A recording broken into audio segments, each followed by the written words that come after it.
일본의 유사시 한반도 파병 막을 근거가 있습니까?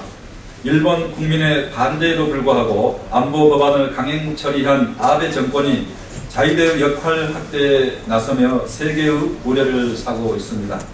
그런 가운데 자위대가 한반도 유사시 우리나라의 동의 없이 파병될 수 있는 것 아니냐는 논란이 불식되지 않고 있습니다. 우리 정부는 물론 일본 정부도 불가능하다고 밝혔지만은 이번에 일본 의회를 통과한 법안에 동의에 대한 명확한 규정이 나와 있지 않다고 합니다. 또한 아베 총리 역시 지난달 24일 참의원 예산위원회에서 자위대가 한국의 동의 없이 한반도에 들어오는 상황이 법적으로 불가능한 근거를 질문받자 똑부러지게 답하지 못했다고 합니다. 한반도 유사시 일본이 자국민 구출이나 미군 지원을 명분으로 우리 정부의 동의 없이 자위대를 파병해도 문제될 것 없다는 말이 아닐 수 없습니다. 한국의 동의 없이 파병은 없다는 일본 정부의 입장만 믿고 법적으로 해제 근거가 없는 안보법제에 대한 우려를 거둬도 되는지 우리 정부에 묻지 않을 수 없습니다.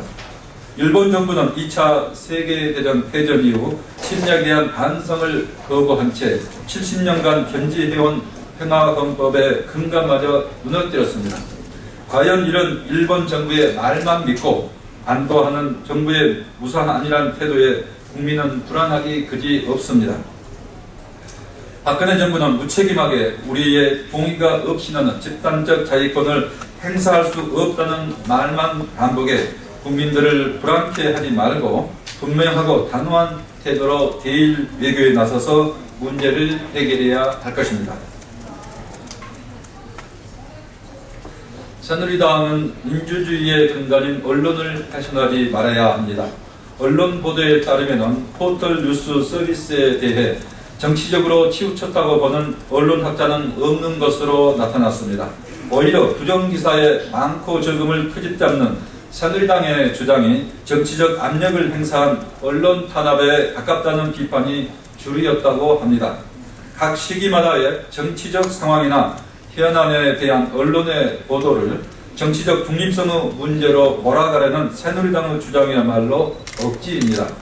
내년 총선을 앞두고 정부 여당의 실정에 대한 비판을 차단하고 언론의 재갈을 물리려는 새누리당의 후한무치한 의도가 명백합니다.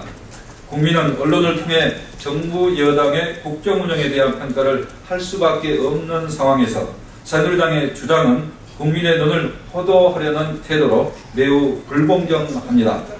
과거 군사정권은 군인들을 언론사에 상주시키며 보도를 제한했습니다. 새누리당의 포털 뉴스 문제에 대한 압박은 수단만 달라졌을 뿐 하등 다르지 않는 언론 탄압입니다. 대한민국은 민주주의 국가입니다. 표현의 자유, 언론의 자유는 민주주의의 근간입니다. 새누리당은 민주주의의 근간인 언론을 훼손하려는 못된 행태를 즉각 멈추기 바랍니다.